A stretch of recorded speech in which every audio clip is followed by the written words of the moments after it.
নবী মুহাম্মদ মুস্তাফা সাল্লাল্লাহু আলাইহি ওয়াসাল্লাম ইরশাদ করেন, যখন কোন মুসলমান বা মুমিন বান্দা নামাজ পড়ার উদ্দেশ্যে ওযু করে, ওযুর মধ্যে চারটা ফরজ আছে।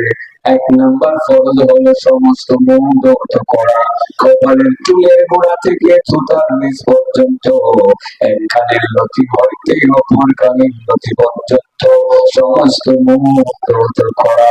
যখন কোন আল্লাহর বান্দা ওযুর এক নাম্বার করা সমস্ত মুখ ধৌত করতে যায়, মুখ ধৌত করার সঙ্গে সঙ্গে তার মুখ দ্বারা, তার চোখ দ্বারা, তার জিন্দেগিতে যত গুনাহ সগীরা গুনাহ সে করেছে সমস্ত গুনাহগুলো পানির সাথে ঝরে পড়ে যায়। অবশেষে একটি গুনাহ যদি বাকি থেকে যায়, ওই গুনাহটি পানির সর্বশেষ ফোঁটার সাথে ঝরে পড়ে যায়। وإذا غسل يديه خرجت من يديه كل خطيئة।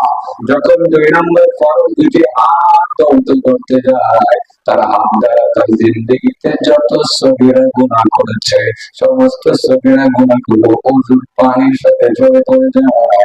অবশেষে একটি গুনাহ যদি বাকি থেকে যায়, ওই গুনাহটি পানির সর্বশেষ ফোঁটার সাথে ঝরে পড়ে যায়। অবশেষে আল্লাহর বান্দার ওযু শেষ, তার ৮০-৯০ বছরের জিন্দেগির সমস্ত সগীরা গুনাহ শেষ।